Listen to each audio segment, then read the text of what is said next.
Yo, what's up mga tropa pips? Magandang araw po sa inyong lahat at nandito po tayo ngayon sa seaside. Dito po sa China pa din. Ito po yung parte ng South China Sea na kung saan ay alam nyo na meron tayong claim, meron din silang claim. Pero syempre ito kanila to, di ba? Actually, yung lugar na yon doon tayo galing kahapon. Diyan tayo galing kahapon sa tuktok na yan na kung saan ay meron pong cable car at meron din pong meron ding ano diyan yung roller coaster yung pababa. Ayan. So, ayan po yung paligid ng dagat. At ayon po sa aming tour guide ay ito nga daw po yung South China Sea.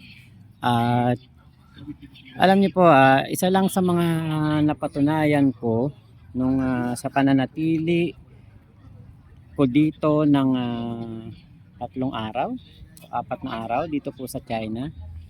Alam niyo po ang akin lamang napatunayan ay kailangan po talaga nila na mag-expand.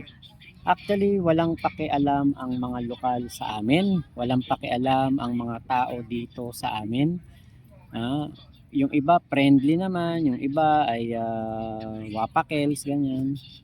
Siyempre natural lang yun, hindi nila kami kilala. Pero alam niyo po, isa lang po talaga napatunayan ko. Kailangan talaga ng gobyerno nila na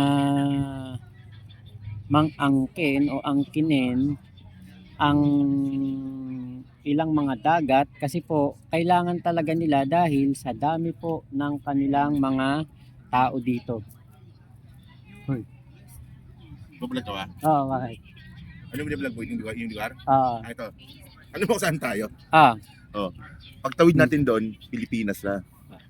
Okay. Kasi tinan mo yung mapa. Doon, yung ano na yan. Check mo yung mapa para may sabihin mo maayos.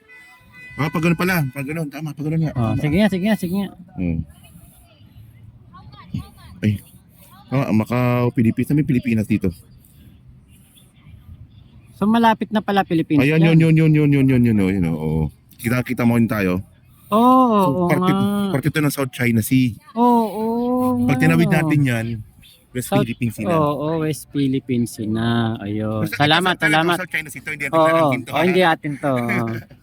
Yun. So, yun, buti na lang naituro ni Takero sa atin etong lugar na ito na kung saan nakapwesto yung West Philippine Sea at yung Pilipinas. Alam niyo po, yun nga yung aking babalikan ko yung aking sinasabi. Kailangan po talaga ng kanilang gobyerno na mang-angkin o angkinin ang ilan sa ating mga karagatan. Kasi kailangan po nila ng expansion. Kailangan nilang mag-expand. Bakit? Sa dami po ng tao dito sa kanila. Sa dami po ng taong papakainin nila, bibigyan nila ng trabaho, bibigyan nila ng resources. Kailangan po nilang gawin yun. Naintindihan ko na. Pero yung pong mga lokal dito, walang pakialam Walang pakialam sa amin. Siyempre, hindi nila alam kung sino kami. Alam niyo po, ang ginagawa po ng China sa atin, mga karating bansa niya, naiintindihan ko na ngayon kung bakit po. At alam niyo po, sobrang unlad ng China, sa dami po ng tao dito, yun po ang nagpapaunlad sa kanila. Hindi sila namomroblema sa sa tingin ko sa trabaho. Napakaraming pwedeng maging trabaho dito.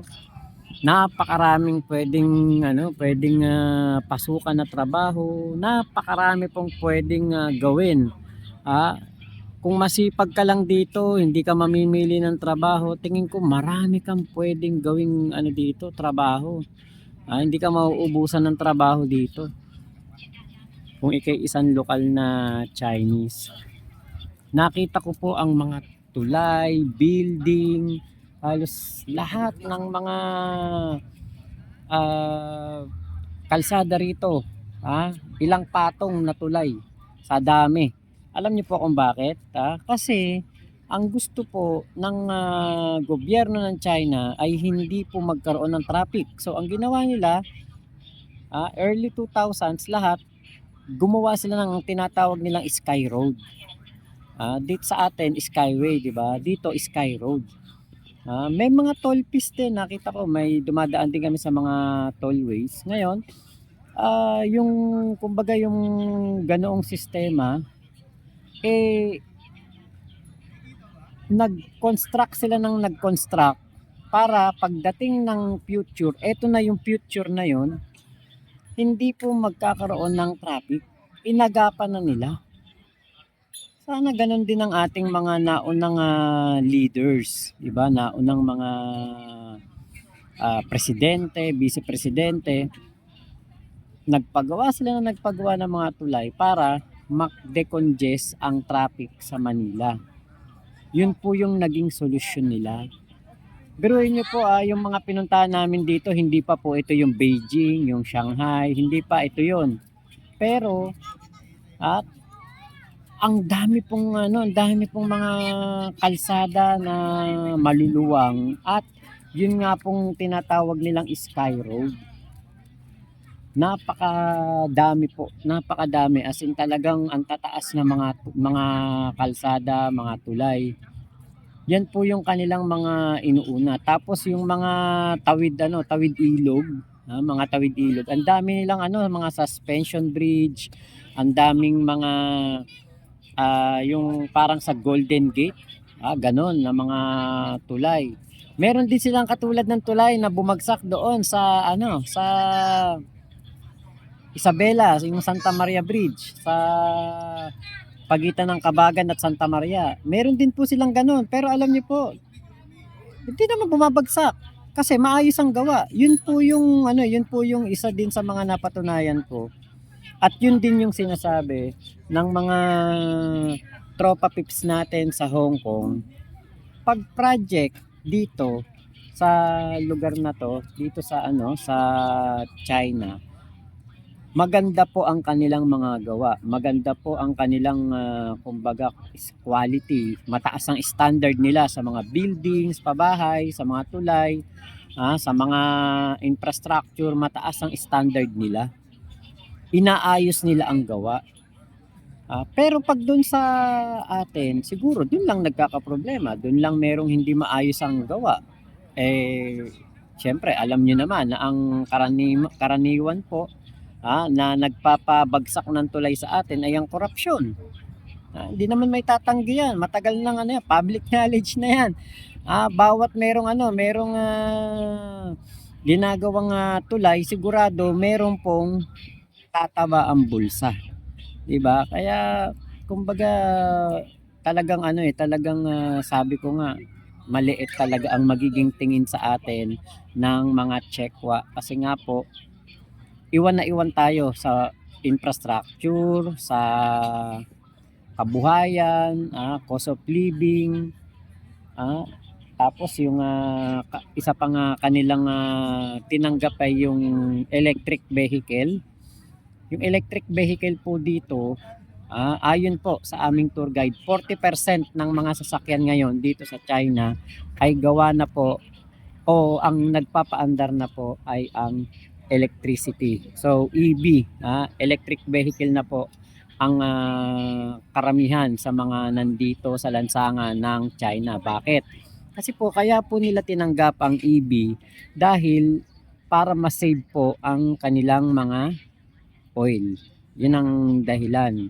Kaya daw po kumbaga parang kinonvert na ng gobyerno na ang mga tao po dito ay gumamit na ng EV kaysa po sa mga gas-powered vehicle. Which is sa atin, meron namang mga EV vehicle na, di ba? Meron ng mga EV sa atin, may e-trike, may e-bike, may electric vehicle. Dito napakaraming Tesla, napakaraming BYD, yung Build Your Dream Car, ang dami dito, yun ang pinakamalakas.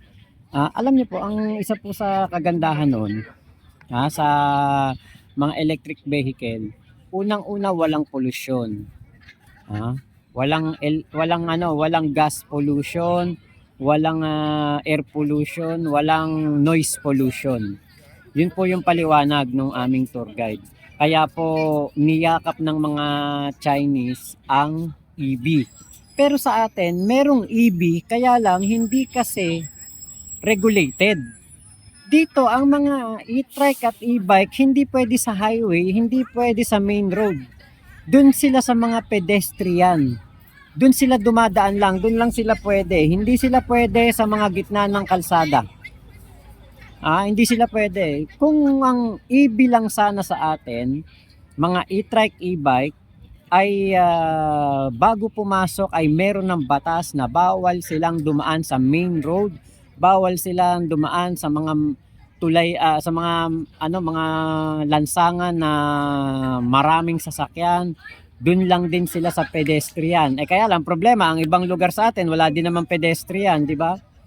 Sa Maynila, masikip ang pedestrian. Ang mga pedestrian natin, marami, mga nagtitinda sa bangketa ay mga, di ba, may mga nagtitinda, may mga namamalimos, may mga, yung mga establishmento, mga negosyo, kahit ang tawag dito, kahit yung bangketa ay sinasakop, di ba? Dito, yung mga EV po o e-bike, e-trike, sa pedestrian po sila dumadaan. Kaya, 'di ba? Sila kumbaga hindi sila makakaperwisyo. Hindi katulad sa atin, perwisyo kasi pinayagan ng e-bike at e-trike na dumaan sa mga main road. Dito, meron mang mga lugar na nakikita ko may guhit ang kalsada, dun lang sila sa guhit na yon. Hindi sila pwedeng lumabas doon. Merong guhit sa gilid ng gilid ng kalsada na yun lamang ang pwedeng daanan ng e-bike at e-trike. Ganun sana, 'di ba, na regulate natin kaagad yung e-trike at e-bike para hindi po magkaroon ng problema sa mga e-bike at e-trike. Ganun sana nga. Kaya lang, 'di ba, binenta, tapos yung mga tao sumakay lang ng sumakay. Nag-drive lang ng drive, 'di ba? Walang regulation. Kaya po ang nangyari, nagkagulo-gulo, kahit saan na lang pwede silang pumunta. Ito pa po ang isang pinagmamalaki sa amin ng aming tour guide. Ito pong dagat na to ay nasa city. City. Ayun po yung city doon. Tapos ay natakpan kasi ng ulap, pero city din po yan. Tapos dito po sa kabila ng bundok na ito, ng mataas na lugar na to, city din po yan. Maraming building. Pero kung mapapansin nyo po, andito ako sa gilid ng dagat, yan ang pinagmamalaki sa amin ng tour guide namin. Hindi mabaho ang tubig. Hindi daw katulad dun sa Manila Bay na napuntahan na ng ating tour guide. Sabi nga niya, mabaho yung tubig. Kasi yung tour guide po namin, bago siya nakapasa as tour guide, bago yung maging karir niya ang pagtutour guide, ay nagpunta muna siya sa iba't ibang lugar ng Asia dahil ang kanya pong mga magiging kliyente ay from Philippines, Vietnam, Indonesia, Malaysia, Singapore, Thailand.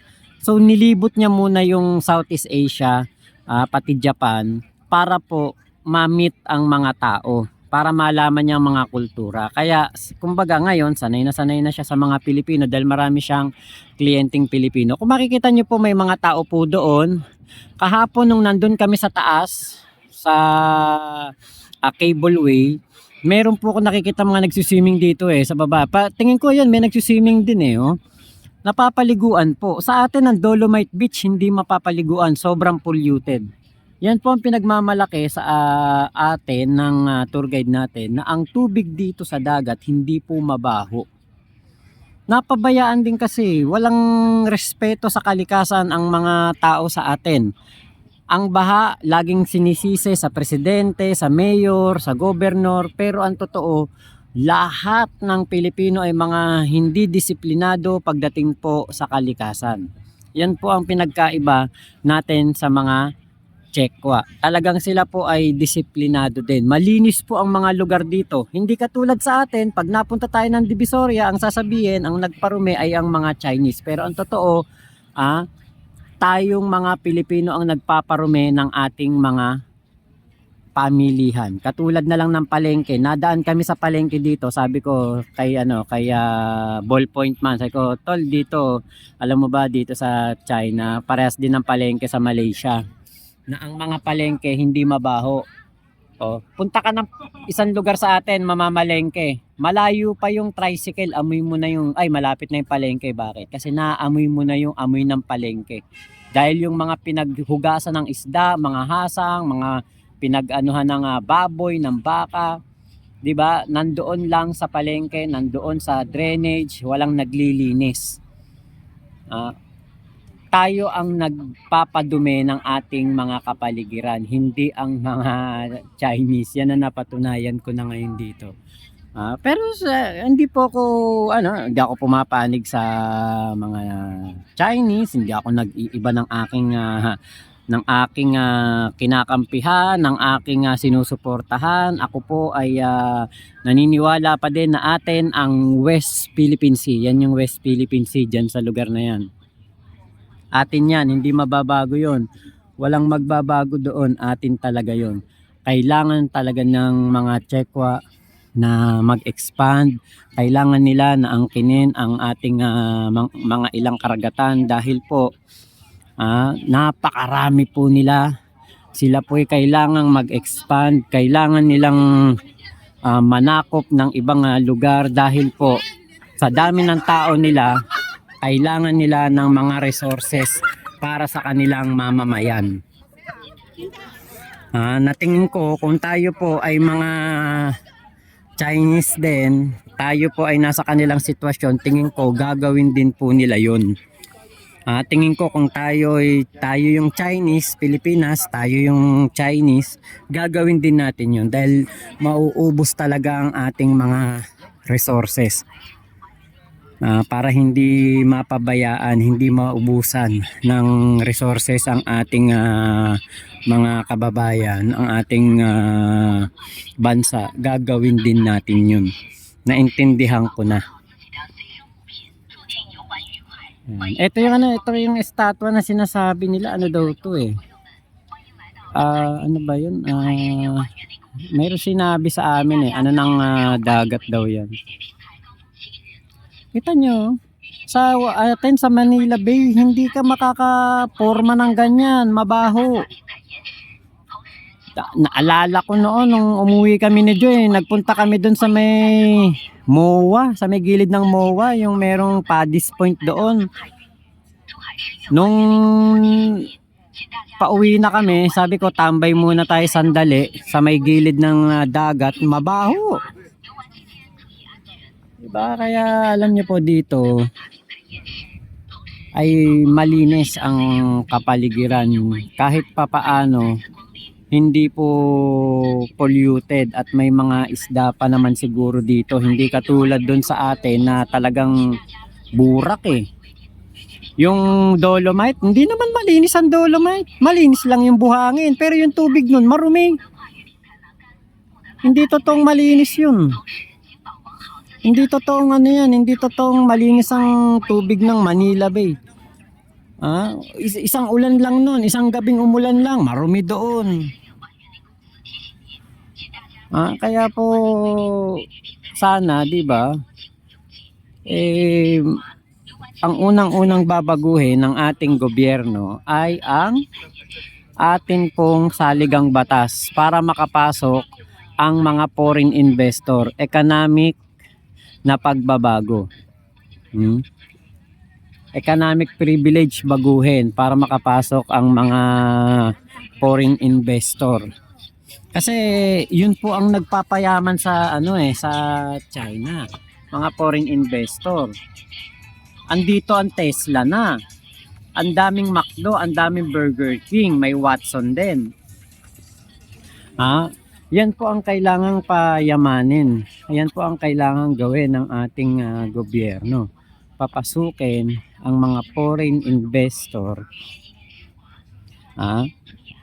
Papasukin ang mga malalaking kumpanya. May gawaan dito ng Toyota, may gawaan ng Honda. Kaya alam niyo po, hindi ako naniniwalang magkakaroon ng labanan. Papasok ang China sa labanan, ang Amerika, ang Japan. Hindi, bakit? Ang lalaki ng kanilang mga negosyo dito. Ang lalaki ng mga building dito, ang lalawak ng mga kabahayan. Kaya hindi gagawin ng ano yan. Ng tingin ko, walang magnanais na pumasok sa gulo. Puwera na lang siguro kung talagang matinding-matindi na. Pero yung sasabihin mo, papasok sila sa gulo para masira yung mga building na yan, mga matataas na building na yan, yung mga skyscraper na yan. Nako, malabo. Hindi po ako naniniwala na papasok sa gulo ang mga bansa na ito. Kasi po, magkakaibigan sila sa negosyo. Biruin mo, Tesla, meron ditong gawaan sa Shanghai. Western company yun. Honda at Toyota may gawaan dito. Alam nyo ba yung Ford Territory? Yung Ford Territory na SUV ba yan o MPV? Alam niyo ba yung Honda Territory? Honda Territory. Ford Territory, gawa po dito yan sa China. Pero 'di ba Ford ang tatak niya, pero gawa pong China yan. Kaya sabi ko nga, malabong magkaroon ng gulo o pumasok sa gulo ang atin pong ang bansa natin. Hindi magkakaroon ng gulo ang mga China, Amerika, Taiwan, Japan, hindi magkakaroon ng ng labanan kasi alam nila talo, lahat sila talo, walang panalo. Tinatakot na lang tayo ng mga DDFs na magkakaroon ng ganyang labanan. Tinatakot na lang tayo, alam niyo po kung bakit. Para nga naman syempre, 'di ba? Yung kanilang anito kasi ay talagang pumanig sa mga Tsekwa. Pero, hindi ibig sabihin noon na lahat na tayo ay kakampi na doon, 'di ba? Kaya yun po, yan lang po yung aking mga natutunan dito sa China. Yan po ang aking mga naging kumbaga pagtingin, karanasan at mga naging opinion ko o na-realize ko habang namamasyal po dito sa China. Yan po ang aking mga naramdaman at napansin dito. So, yun lamang po. Ako po magpapaalam na sa inyo at lilibot ko kayo dito sa may estatwa. Yan, diyan sa may estatwa na yan. Dadaling ko kayo diyan. Lapit tayo. Nakalimutan ko kung anong tawag diyan sinabi na kanina nung namin nung aming tour guide. So ito po yung South China Sea. Yan po yun. Yan yung karagatan na yan. Medyo nagpa-fog na siya. Lumalapit na yung fog sa sa kalupaan.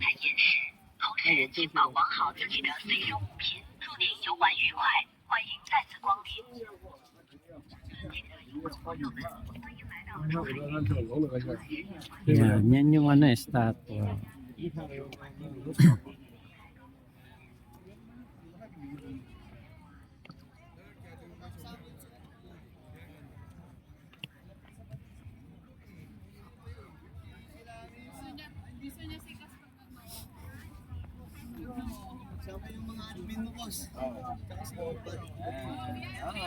Alam mo ano tawag dito sa estatwa na yan?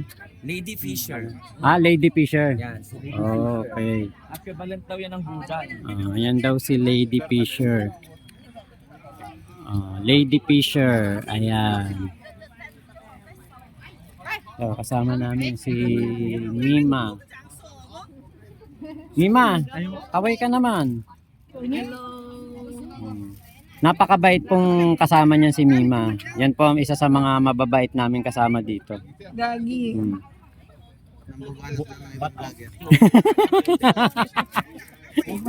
Ni-real talk mo naman Yan. Ewan ko lang, ito si Ballpoint Man. Pare, Anong masasabi mo rito sa pagpunta natin dito sa Maganda China? to. Maganda yung napuntahan natin ngayon kasi ito, South China Sea to. Mm. South China Sea.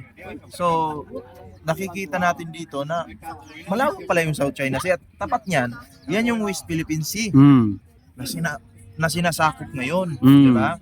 So para sa akin naman, itong South China Sea maganda naman talaga. Ah. 'Di ba? So dapat dito na lang kayo mag-focus Mm. kasi malawak naman 'to eh. Mm. So ang sa atin ay atin, dapat nating ilaban 'yan. Mm. Dapat nating kumbaga ipagsigawan. Hindi po pag sinabi mong ilaban, hindi po sa pamamagitan ng pakikipagdigmaan ha, Mm. kundi yung reaction, opinion, 'di ba? Mm. So ganun po 'yon. So alam niyo mga pre, ang mga DDS pumunta dito, 'di ba? Para ibenta yung pag-aari ng ating bansa, Mm. 'di ba? Pero tayo pumunta po dito para mag-enjoy, 'di ba? Mag-enjoy at mag-ikot-ikot, 'di ba? Magpakasarap at syempre para ipagsigawan po natin na atin po ang West Philippine Sea. Ganun po 'yon, 'di ba? Walang masama doon. 'Di ba? Hindi naman tayo ng gulo dito, sumusunod tayo sa mga rules dito. Matino tayo, 'di ba? Yun lang yun. At sana kayong mga DDS, no?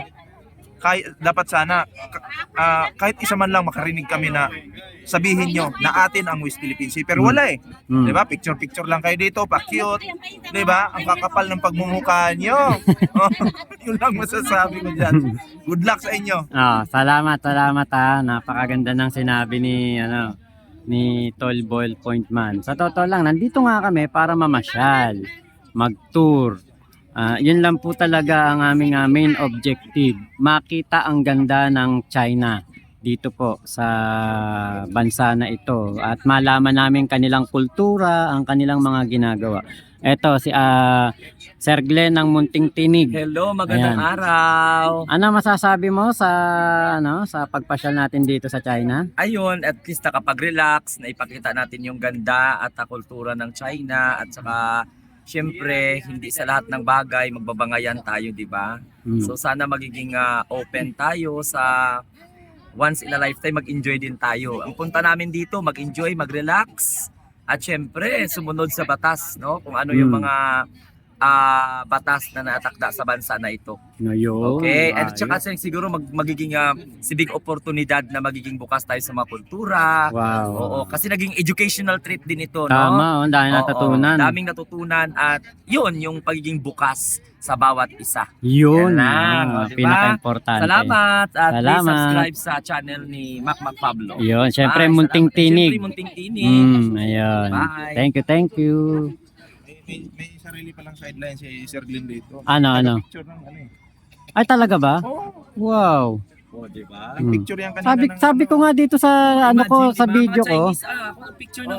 Sabi ko nga dito sa video ko, maging masipag ka lang dito, hindi ka mamili ng trabaho, hindi ka magugutom Hindi ka dito. magugutom dito. Yan ang dito. Kaya nga lang, hindi sinahuran eh.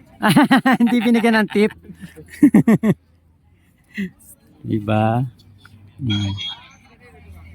Yan ang maganda dito sa China.